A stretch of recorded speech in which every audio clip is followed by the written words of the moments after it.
13 अप्रैल 1919 में जो जलियांवाला बाग हत्याकांड जनरल डायर के द्वारा भारतीयों पर जो कानून था, जो काला कानून अंग्रेजों ने पास किया था, उसके विरोध में वो लोग एक मीटिंग वहाँ पे कर रहे थे। अभी साथी ने बताया कि उससे पहले हिंदू, सिख, ईसाई सारे लोग सांप्रदायिकता के खिलाफ एकजुट हुए थे और इससे वो हुकूमत डरी हुई थी, जो आज हम वर्तमान में भी कहते हैं कि वो क्रांतिकारियों की चुप्पी से भी डरते हैं और क्रांतिकारियों की आवाज़ से भी डरते हैं। जो हम कहते हैं कि उनके जो खोखले जो बातें हैं, जो जनता को आपस में बांटने की जो बातें करते हैं, उस चीज को वो समझते थे, इसलिए उन्होंने हजारों लोगों को कत्लेआम मचा दिया। साथियों, उसमें उधम सिंह एक अनाथ परिवार से थे, उनके मम्मी पापा नहीं थे और वो अनाथालय में रहते थे, दोनों भाई, और वहाँ पे वो चाय बांटने का काम करते थे। उस मीटिंग के अंदर वो 15 साल का बच्चा, जिसने वो कत्लेआम देखा और लोगों ने अपनी जानें बचाने के लिए, क्या वैसे कुएं में कूद के उनकी जानें बच सकती थी, लेकिन नहीं। उसके बाद उन्हें लगा कि अगर हम इस कुएं में कूदते हैं तो सारे हम बच जाएंगे। साथियों, उसी कुएं में उन्होंने इतनी सारी गोलियां, लोग अगर गए भी होंगे वहां पे तो कुएं के अंदर भी गोलियों के निशान हैं। साथियों, उस कत्लेआम को देखते हुए उसी दिन, उसी घटना स्थल पे उधम सिंह ने प्रण लिया कि मैं इस जनरल डायर को जब तक मारूंगा नहीं, तब तक मैं चैन से नहीं बैठूंगा। साथियों, 21 साल के संघर्ष के बाद जनरल डायर उसी के देश में जाके, जनरल डायर को उधम सिंह ने उसी के देश में जाके उसी की सभा में मार गिराया। साथियों, ये उनका लक्ष्य था। आप ये सोचिए कि हम थोड़ा सा कोई आंदोलन करते हैं या कोई ऐसा जो कानूनों के खिलाफ अगर लड़ते हैं, उसके बाद हम कई बार शांत हो जाते हैं, कुछ नहीं मिल रहा है, क्या होगा। और उधम सिंह ने 21 साल तक, क्या उनके जीवन में उतार चढ़ाव नहीं आए होंगे, लेकिन अपने लक्ष्य से पीछे नहीं हटे। उन्होंने बहुत परेशानियां देखी होंगी, बहुत कुछ किया होगा, लेकिन अपने लक्ष्य से पीछे नहीं हटे। तो साथियों, आज जो हम यहाँ पे इकट्ठे हुए, आज हम जलियांवाला बाग हत्याकांड के शहीदों को सलामी देते हुए एक सेमिनार कर रहे हैं, सेमिनार हिंदू फांसीवाद। साथियों, देश के अंदर लगातार जब से सत्ता में मोदी सरकार विराजमान हुए, तब से लेके अभी तक कुछ ना कुछ देश के अंदर, चाहे हिंदू मुस्लिम दंगे हो, चाहे मजदूरों के खिलाफ कानूनों में फेरबदल हो, चाहे मजदूरों की जो नीतियां थी, जो उनके हित में नीतियां बनी हुई थी, उनके संघर्षों के दम पे उनको खत्म करने की बात हो, लगातार चलती आ रही है। नोटबंदी से लेके कोरोना वायरस का ढोंग करते हुए उसमें जनता को बदहाल स्थिति में छोड़ते हुए सारी चीजों को हम झेलते हुए आ रहे हैं।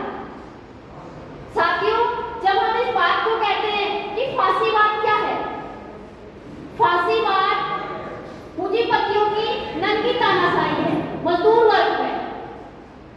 साथियों, पूंजीपति ये साफ जानता है कि एक ना एक दिन मजदूर वर्ग अपने हक अधिकारों के लिए उतारू होगा, वो लड़ेगा, वो संघर्ष करेगा। ये वो सब जानते हैं, क्योंकि इतिहास गवाह है। अगर अभी बात आई थी कि उनके पूर्वज अगर हिटलर हैं, तो हमारे पूर्वज कार्ल मार्क्स से लेनिन हैं। साथियों, वो सब जानते हैं। इसलिए जो अभी हम कह रहे हैं कि भारत के अंदर हिंदू फांसीवाद कायम नहीं हुआ है, क्योंकि अभी पूंजीपतियों को ये पता है कि छुटपुट लड़ाइयां हो रही है, लोग लड़ रहे हैं फिर बैठ जा रहे हैं, लोग संघर्ष कर रहे हैं फिर बैठ जा रहे हैं। अभी ये उभरता हुआ फांसीवाद। साथियों, एक दिन ऐसा होने वाला है कि आज हम जैसे एकजुट होकर यहाँ पे बैठे हैं, आज हम लगातार सुन रहे होंगे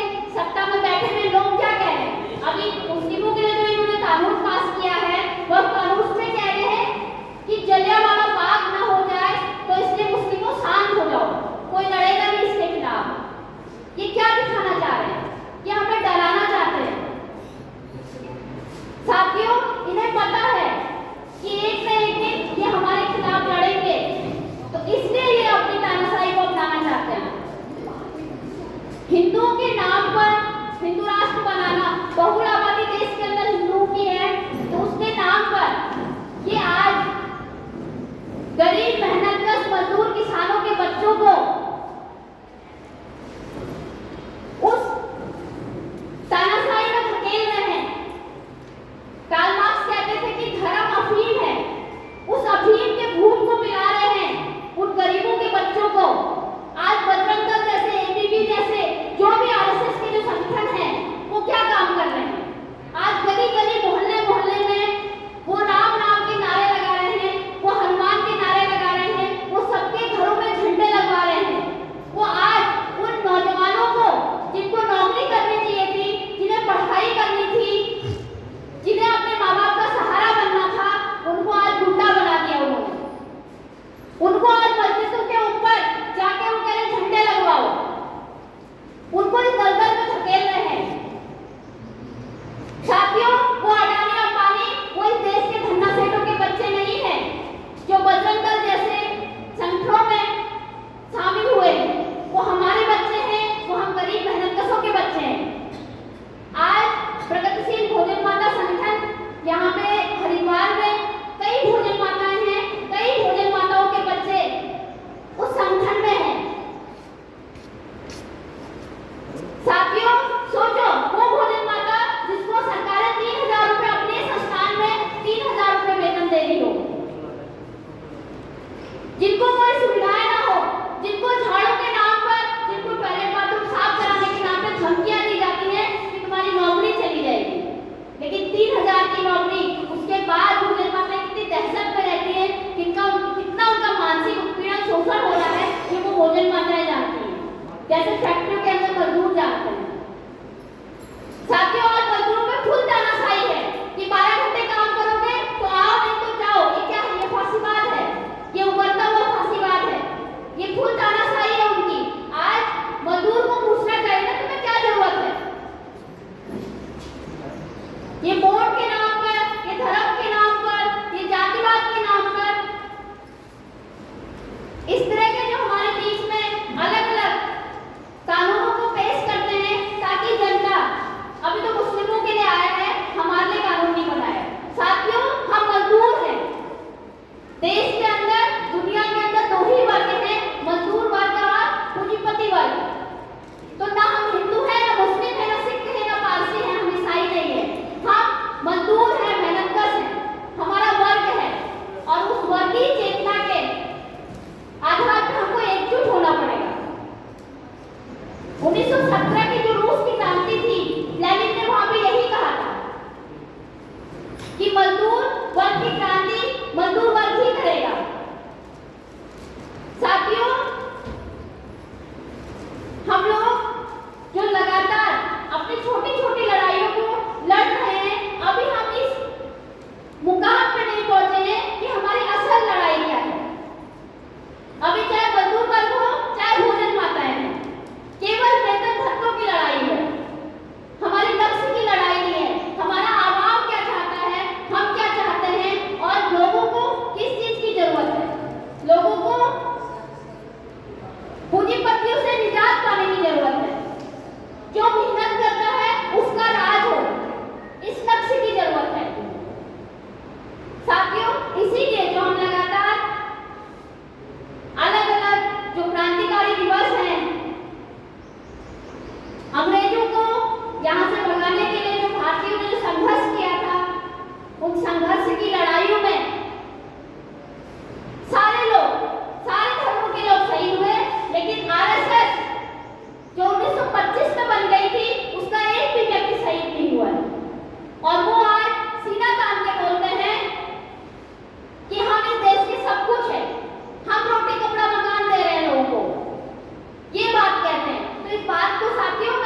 लगातार जो महिलाओं पे आज अत्याचार हो रहे हैं और उसमें जो अपराधी हैं वो सब अगर ज्यादा उसमें संख्या में देखी जाए तो हिंदू हैं, और हिंदुओं में कौन है? तो सत्ता में बैठे हुए लोग हैं। लेकिन सरकारों को कोई फर्क नहीं पड़ रहा है। अगर वही कोई गरीब मेहनतकश मजदूर का बेटा कर ले तो उनको फर्क पड़ता है। वो बहुत चीख चिल्ला के बोलते हैं कि न्याय मिलेगा। एनकाउंटर जैसी व्यवस्था उनके पास है, उनके घरों को उजाड़ने के लिए बुलडोजर उनके पास है। तो साथियों, इस बात को हमें समझना होगा। इसी बात के साथ अपनी बात को विराम देते हैं।